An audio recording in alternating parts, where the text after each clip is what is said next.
a revelação sobre a missão espiritual do Brasil,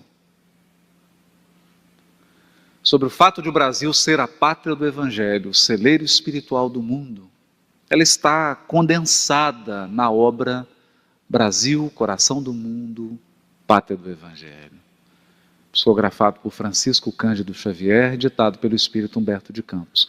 Mas ela já aparece em outras obras e em comunicações esparsas recebidas na Federação Espírita Brasileira e naqueles grupos que antecederam a formação da Federação Espírita Brasileira. Não é uma novidade trazida por Humberto de Campos. Na verdade, Humberto de Campos sistematiza a revelação. Ele traz elementos, ele concatena, coloca numa ordem. No capítulo 2 da obra, Jesus, o Cristo de Deus, se dirige a Eliú. E diz para ele assim: Eliú, afasta essas preocupações e receios inúteis. A região do Cruzeiro, onde se realizará a epopeia do meu Evangelho, estará, antes de tudo, ligada eternamente ao meu coração. As injunções políticas terão nela, na pátria do Evangelho, atividades secundárias.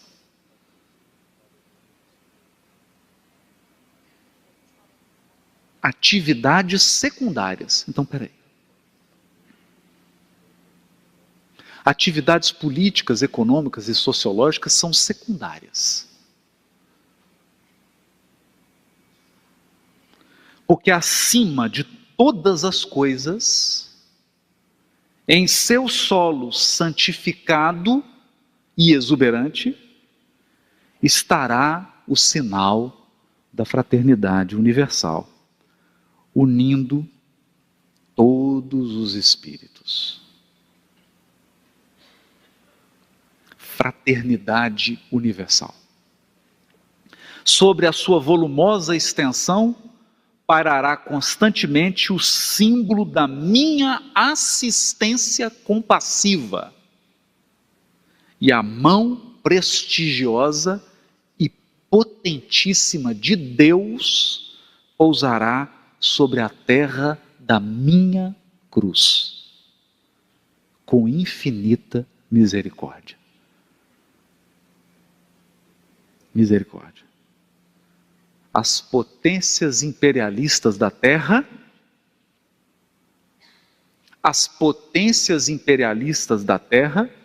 esbarrarão sempre nas suas claridades divinas e nas suas ciclópicas realizações.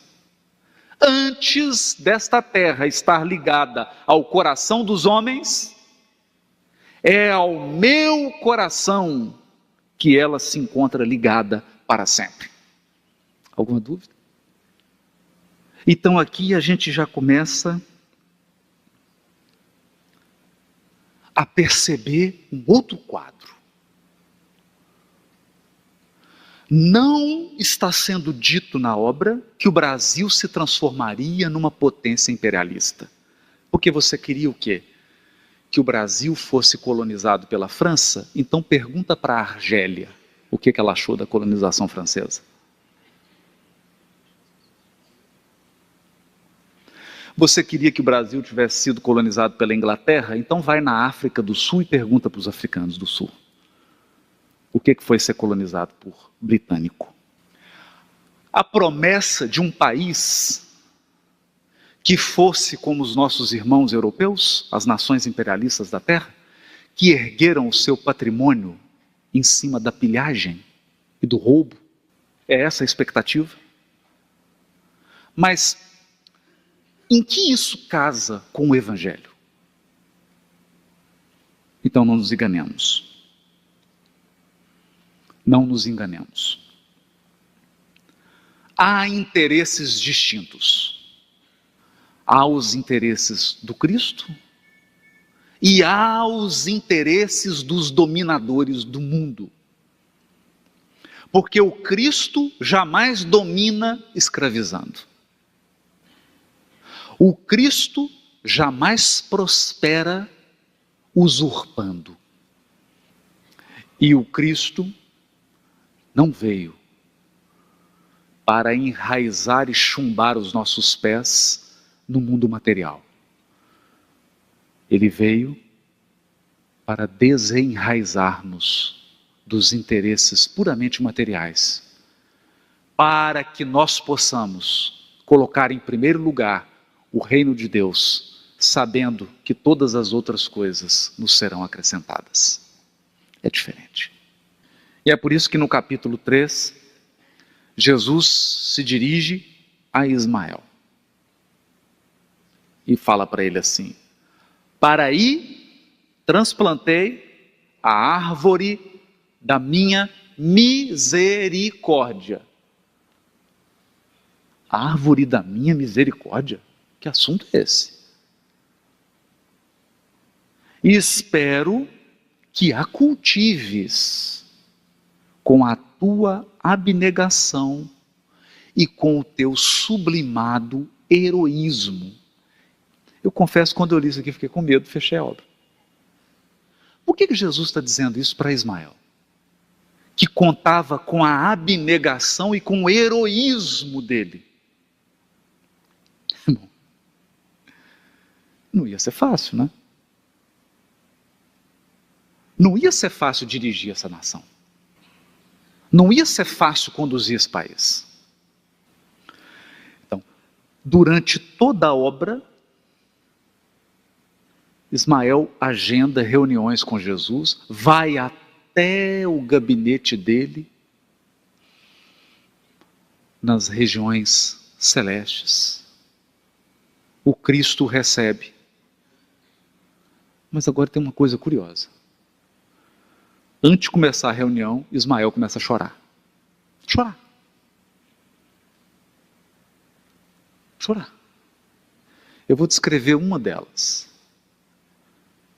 Ismael marca a reunião. Nós vamos ver esse texto aqui. Jesus o recebe. Quando ele vai falar, ele não consegue. Começa a chorar. Por quê? Iniciava no Brasil a escravidão. Nossos irmãos da África estavam sendo trazidos em condições subhumanas em navios negreiros para a pátria do Evangelho. O primeiro grande karma coletivo desse país, a escravidão. O primeiro grande karma coletivo. Mas, o que mais me impressiona somos nós espíritas acharmos que esse país vai adiantar-se sem quitar esse débito. Sem quitar esse débito coletivo. E principalmente, sem renovar a mentalidade. Por quê? Qual foi o mote da escravidão? O que está na base da escravidão? Tirando as questões sociológicas, políticas e econômicas, porque isso é superfície. Nós estamos falando das causas profundas. A causa profunda era o seguinte: havia uma compreensão de quem morava aqui, de que o trabalho é algo inferior. Se você é uma pessoa culta, inteligente, que tem dinheiro, que tem recurso, você vai trabalhar para quê? Agora, a pergunta que eu faço é difícil você encontrar um brasileiro que não pense assim. Porque eu converso com amigos de famílias de classe média alta, e o que eles dizem? Não, meu filho trabalhar? Não, que isso? Eu dei estudo para ele. Ele tem estudo, tem os recursos aqui, vai trabalhar. Por que a minha filha vai almoçar e depois ela vai lavar o prato dela. Nós temos 3 empregados dentro de casa. Entendem? E como que você renova essa mentalidade? Quantas reencarnações são necessárias para renovar isso? Porque o trabalho é visto como, não é? Quando as coisas apertam lá na minha esfera de trabalho, você está trabalhando muito, aí entra alguém, vê você trabalhando muito e começa assim,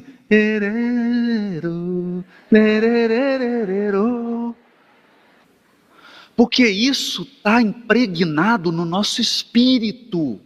Trabalho é coisa para gente inferior. Por isso, nós trouxemos escravos. E os temos até hoje.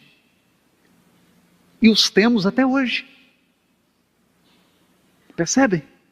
Por que Jesus está pedindo abnegação e heroísmo de Ismael? Por quê? Para mudar essa mentalidade que é a nossa. Segundo, e esse é o ponto profundamente espiritual que eu gostaria de tratar aqui hoje.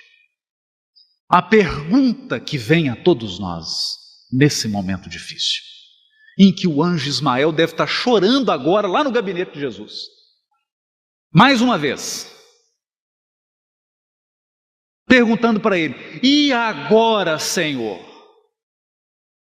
Mensalão, Petrobras, por essa Jesus eu não esperava. Em que muitos nós, espíritas, herdeiros do conhecimento da imortalidade da alma, estamos dizendo: não, esse país não vai cumprir a missão dele, ele já falhou. Por quê?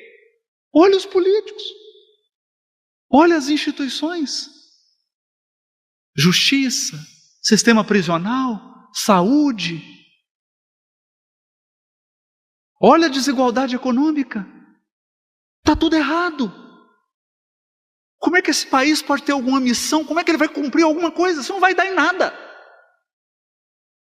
Muitos já estão imaginando uma carta de Pero Vaz ao reverso. Com hashtag Partiu Portugal. Vamos embora, volta tudo. E aí nós voltamos o nosso pensamento para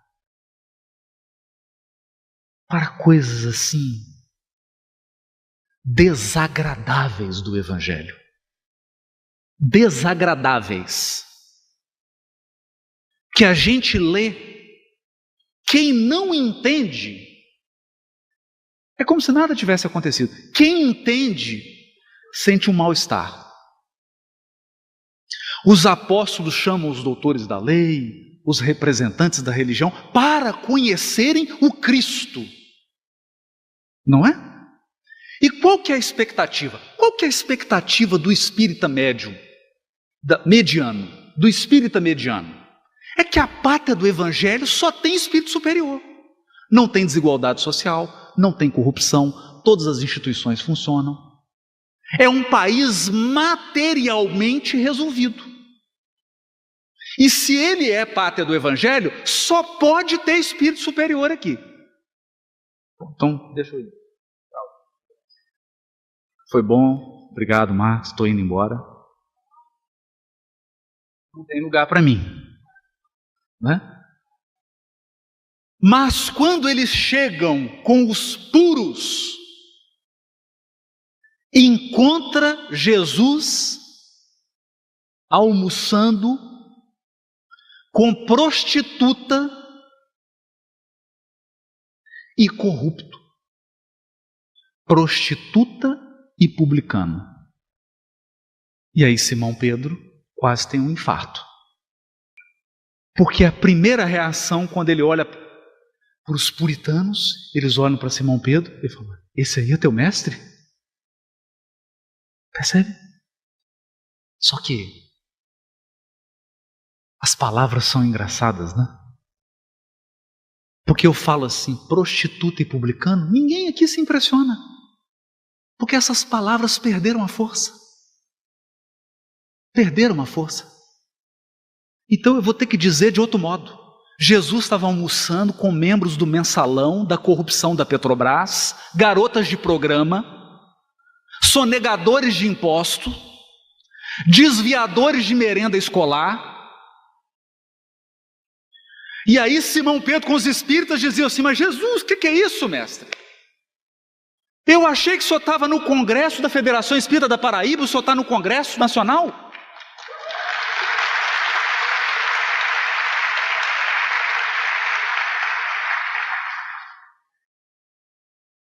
O Marco não mandou a programação para o senhor? O que o senhor está fazendo no Congresso?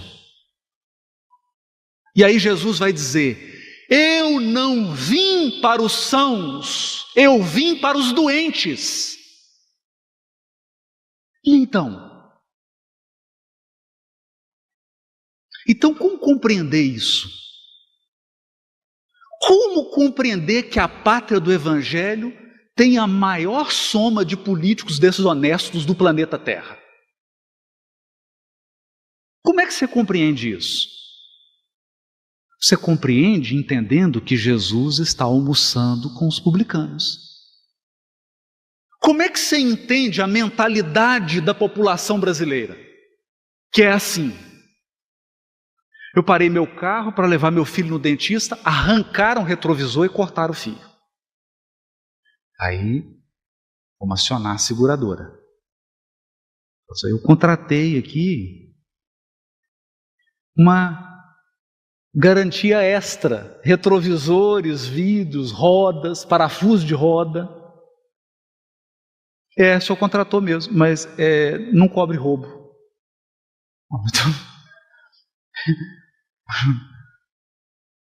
Não cobre roubo. Não estou entendendo. Eu contratei o quê então? E aí, a pessoa falou, não, eu sou contratou, se perdeu o retrovisor em algum impacto. Pô, eu vou perder um retrovisor no impacto?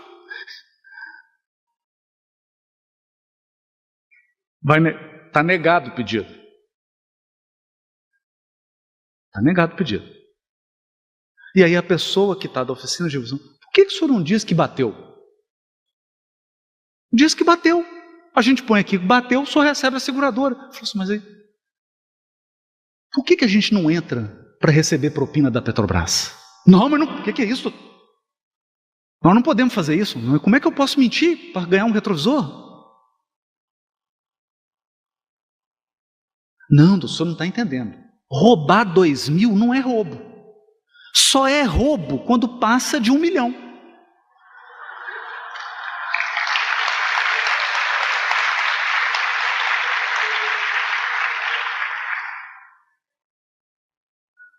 Entendem? Então é o seguinte: eu tirar um dinheiro de alguém eu estou cumprindo um karma dele. Alguém tirar o meu dinheiro, mas isso é um débito grave. Entendem? Então nós estabelecemos isso. Não.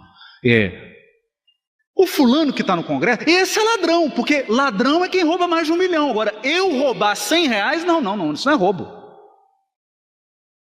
Percebe? Porque a nossa ética, ela ficou quantitativa, não qualitativa. Ela ficou quantitativa. Mas a ética do Cristo, ela é qualitativa. É tanto que Jesus diz assim, quem é fiel no pouco, é fiel no muito. Quem é fiel no pouco, é fiel no muito. Entende? E por que nós estamos falando sobre isso? Porque a obra do Evangelho é uma obra de restauração moral. Restauração moral, meus irmãos. Não nos enganemos. Não tem ninguém aqui que está na sua 10ª encarnação. Ninguém aqui. Por que dizemos isso? Porque certa vez Chico Xavier fez uma pergunta para Emmanuel. Ele queria, evidentemente, que ele estava querendo entender a dimensão espiritual da coisa. Então ele perguntou para Emmanuel assim: Emmanuel, o que é um criminoso? Evidente que ele estava interessado nas dimensões espirituais. E Emmanuel respondeu para ele: é qualquer um de nós que foi descoberto.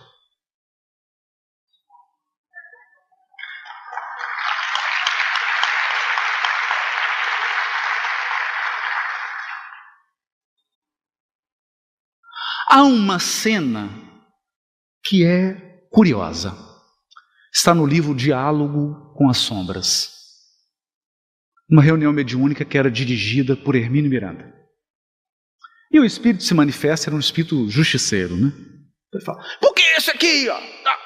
E é duro, porque se trazem o processo todo, que é um processo volumoso, se trazem todo o meu processo aqui, aí nós vamos começar assim, por ordem dos artigos, né, Felipe? Vai começar assim: homicídio. Nas últimas 30 encarnações, quantos homicídios o Haroldo cometeu? Aí está lá: 2, 3, 4, 5, 6. Quantos roubos, que é subtrair coisa dos outros com violência? Roubou a mulher do fulano, roubou dinheiro do ciclano, deu um golpe numa sociedade na época do Império Romano, vai listando. Mentira. Não, mentira não vamos nem colocar, porque até hoje continua. E vamos listando. O que vai acontecer? Jesus vai virar para a gente e vai dizer assim: aquele que tiver sem pecado, atira a primeira pedra. Só que você não vai ter força para levantar nenhuma pedra. Não vai ter força. Isso é evangelho. Isso é evangelho. Evangelho é obra de ressurreição. E eu confesso que há um tempo atrás, quando eu ouvi alguns irmãos dizendo: Jesus veio para ressuscitar os mortos. Eu ria.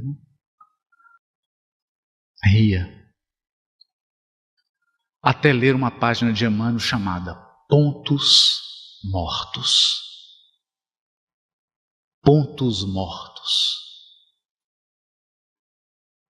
Todos aqueles dons, todos aqueles recursos que a providência divina pôs na sua mão e que você malbaratou, são pontos mortos do seu destino, que terão de ser regenerados. Então Emmanuel começa assim: foste traído e abandonado, perdoa. Talvez o companheiro ou companheira seja um ponto morto do teu destino. E tendes agora a oportunidade da renovação. Ressurreição é Lázaro sendo ressuscitado. E por que nós estamos dizendo isso? Porque a pátria do Evangelho, a missão espiritual do Brasil, já está sendo cumprida há quase 600 anos. Não, Haroldo. Você está iludido. Então vou dizer uma coisa para vocês. Nós vamos analisar isso aqui como encarnado ou como espírito imortal. Nós vamos pensar agora como alguém que tem a doutrina espírita nas mãos ou como alguém que não tem. Porque se nós vamos analisar esse país sem o espiritismo no coração e na mente, então já pode escrever no seu hashtag aí: partiu Portugal. Chega, fecha, vamos embora. Vocês me dão uma oportunidade da gente avaliar isso à luz da doutrina espírita? Sim ou não? há 2000 anos atrás, o Cristo já estava crucificado. Ele já ia morrer fisicamente. O que os inimigos do Evangelho queriam, eles já tinham conseguido. Mas crueldade não tem limite. Maldade não tem limite. Um homem chamado Longinos pegou uma lança e falou assim: tá pouco. Vamos enfiar essa lança no peito dele. Tá pouco, tá sofrendo pouco. E o Cristo olhou para os olhos daquele homem e viu ele enfiando a lança. O Cristo, o governador espiritual do planeta, aquele que andou sobre as águas, aquele que multiplicou os pães, aquele que curou leproso. Chegou gente lá que não tinha, faltava a orelha esquerda, faltava um dedo mindinho, e ele impôs as mãos e o corpo físico se reconstituiu.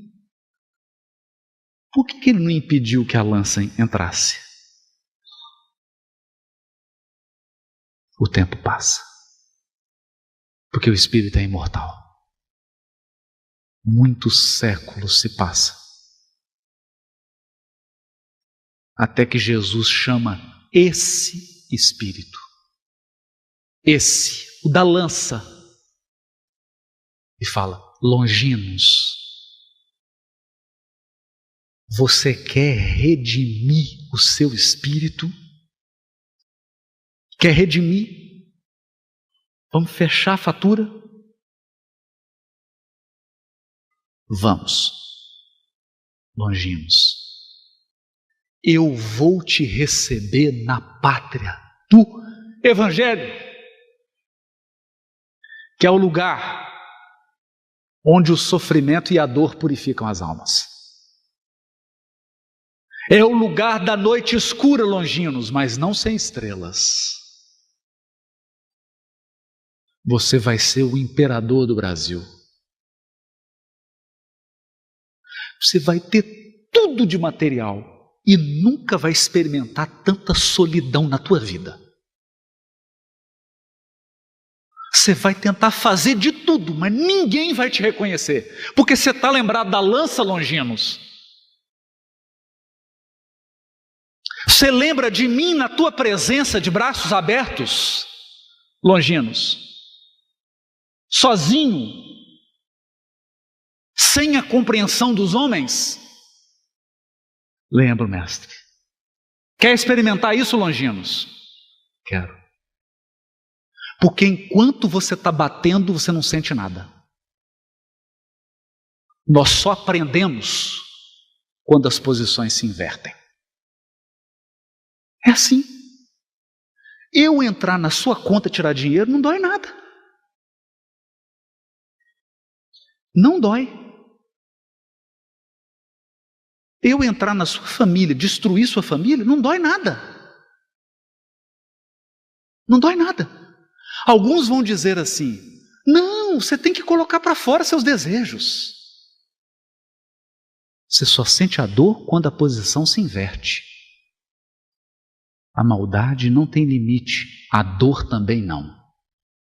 Por isso que a dor é a mestra divina dos espíritos, porque ela não tem limite, ela vai até onde for necessário para te regenerar.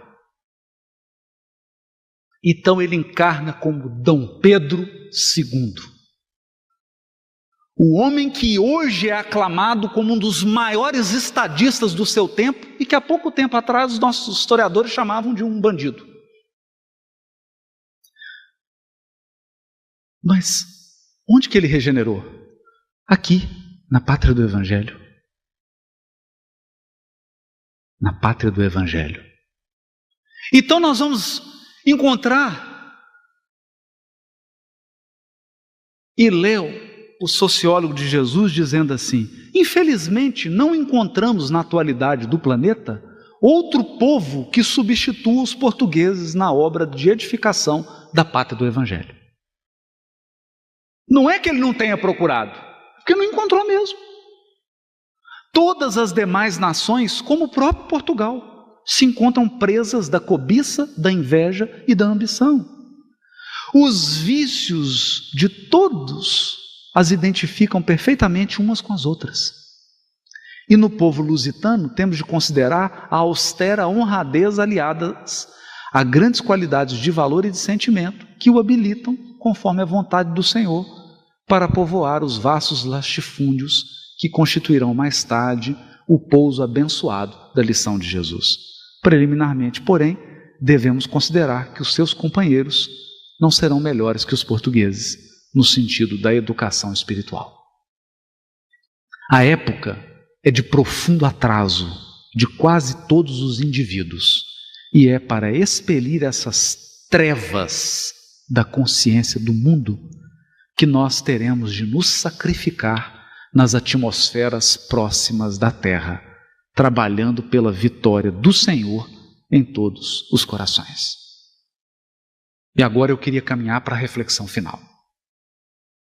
Não se trata de um problema de congresso, de instituição. Nós estamos falando de algo mais sério. O problema sou eu. O problema é o meu coração. O problema é o meu destino. O problema é a minha regeneração. E eu gostaria de alterar completamente o rumo dessa reflexão para falar de uma missão do Brasil e da missão de cada um que está aqui agora. Cada um de nós aqui. E isso eu aprendi nesse livro, Luz no Lar. Luz no Lar.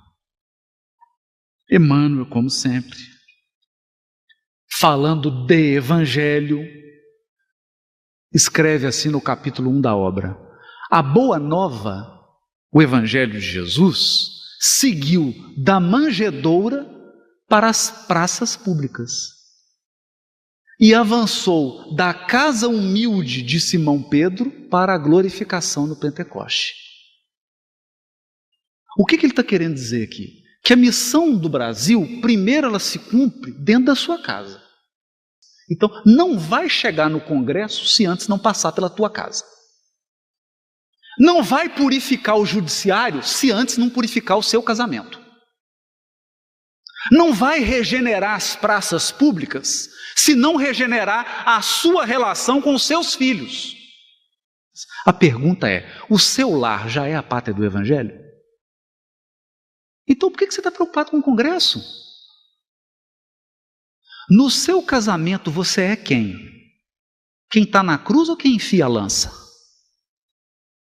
Então por que você está preocupado com a Petrobras? Esse não é um discurso de alinhamento político. É um discurso realista. Sabe por quê? Porque as instituições que têm responsabilidade de resolver esse problema já estão acionadas. E não vai ser a sua preocupação que vai ajudar em nada a resolver isso. O que nós temos que fazer é elevar o Evangelho para o nosso voto.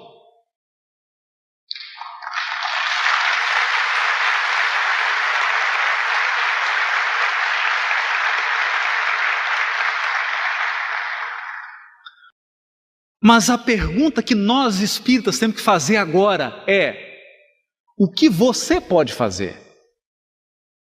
E a resposta está aqui. Começa no seu lar. Então você está esperando o quê? Você já está na pátria do Evangelho, meu irmão. O Brasil é o coração do mundo, sabe para quê? Para ensinar o mundo a ter um coração. Não é para desfilar e ser melhor do que nenhuma nação. E quantos lá de fora vêm aqui e saem com um sentimento renovado? Você está aqui ou está influenciado por aqui? Está esperando o quê? Está esperando o quê? Você está esperando os anjos se candidatarem para a próxima eleição de deputado e senador? Não vai. Sabe por que não vai? Porque só pode encarnar com uma missão política quem se desviou nessa área. Quem vai reparar o seu destino nessa área. É por isso que você não vai encontrar anjo no judiciário, dando aula, fazendo exposição espírita. Não vai. Eu me lembro de uma cena curiosíssima.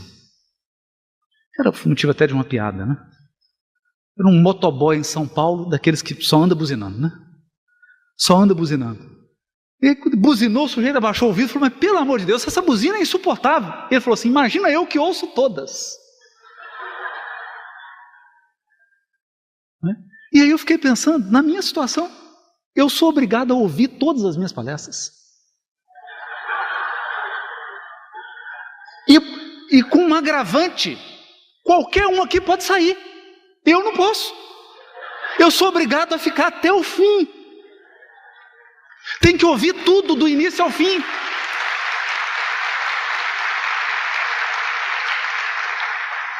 É tratamento intensivo, é UTI. Os Espíritos falam assim: se ele não aprender agora, mas não tem jeito, não aprende mais nunca.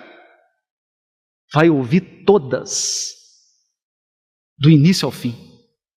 Entendem? Por isso Chico dizia: eu sou apenas o sapo carregando a vela. Embora reconheça que sou o primeiro a ser iluminado, frequentemente cai uma cera quente e machuca. Então aqui nesse livro Luz no Lar, Emmanuel vai dizer, ele vai dizer assim: por que o lar é o lugar onde os seus maiores débitos são resgatados? Porque é o lugar onde há a maior probabilidade do amor reinar sobre o ódio. Então ele diz aqui sobre os filhos. Imagina se a providência mandasse o seu inimigo com a fatura aqui: vim cobrar.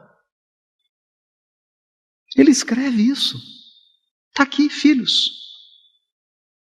Então diz ele: não, ele chega pequenininho, não fala, não cobra, nem lembra da dívida. E aí você começa e vai, se sacrifica. Aí depois ele vai tomando posse do seu patrimônio espiritual e começa a te observar. E é onde as agruras, é onde os nossos pontos mortos vão sendo saneados. Mas se você deixar o Cristo entrar no seu lar, se você deixar o Cristo entrar no seu coração. Porque eu vou dizer uma coisa, gente. O senador X, Y, Z, o presidente da Petrobras, F, Y, H, foi criança. Antes dele desviar dinheiro público, ele mamou no peito. Ele foi educado. E aí? E aí? Todo um processo foi levado a cabo. Pode ser que agora, nessa encarnação, não dê mais. Entendem? Porque depois que você comete alguns erros, depois de uma certa idade, é difícil reconstituir. Você precisa ter uma força de vontade tremenda para você poder virar o jogo. Mas e a criança que está dentro do seu lar? Você sabe do passado dela? Não sabe. E precisa? Precisa saber? Então eu queria encerrar dizendo o seguinte: eu acho que Ismael está em reunião com o Cristo, chorando. Mas não é pela Petrobras. Eu penso que Ismael esteja em soluços perguntando para Jesus assim: mestre, o que aconteceu com o lar espírita? O que aconteceu com a família dos espíritas? Que exemplos os espíritas estão dando nos seus casamentos, nas suas famílias, na educação dos seus filhos? Que exemplos os evangélicos estão dando, Senhor? Senhor, os teus seguidores estão totalmente apegados a bens materiais. Estão sedentos de aplauso, estão cheios de vaidade. Estão mais preocupados em serem reverenciados do que em seguir o teu evangelho, Senhor. O que será das gerações futuras que nós estamos programando para reencarnar no Brasil?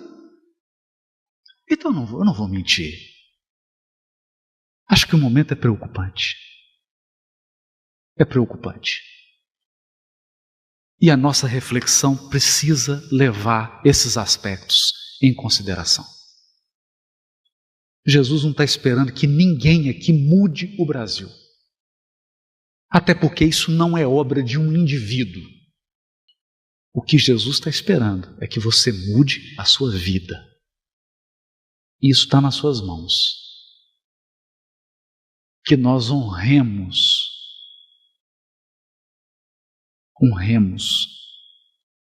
esse evangelho que nós temos nas mãos. Porque senão ouviremos do Cristo, quando falou aos fariseus e doutores da lei. Eles perguntaram para Jesus: mas nós somos cegos? Jesus falou: se vocês fossem cegos, vocês não teriam pecado. Isso é o irônico. Isso é o duro da situação. Não tem nenhum cego aqui. Se você tem uma semana de doutrina espírita, você não é mais cego. Você sabe o que é certo e o que é errado. Você já sabe. Então, eu termino suplicando ao Cristo por nós, por todos nós, para que a luz do Evangelho possa começar agora, primeiro, no coração de cada um de nós. Que essa é a manjedoura desprezada. O coração. Um coração perturbado pode criar sofrimento para centenas de criaturas, para milhares de criaturas, para milhões de criaturas. Um coração perturbado. Então a minha oração é para que o Cristo chegue no nosso coração. Depois, nas nossas relações afetivas, na nossa família, depois se irradie para todos os cantos em que nós estejamos presentes. E se eu não deixei claro, eu acredito sim. O Brasil é o coração do mundo e a pátria do Evangelho. Essa é a minha fé. Porque fé é enxergar aquilo que ainda não existe. Muito obrigado.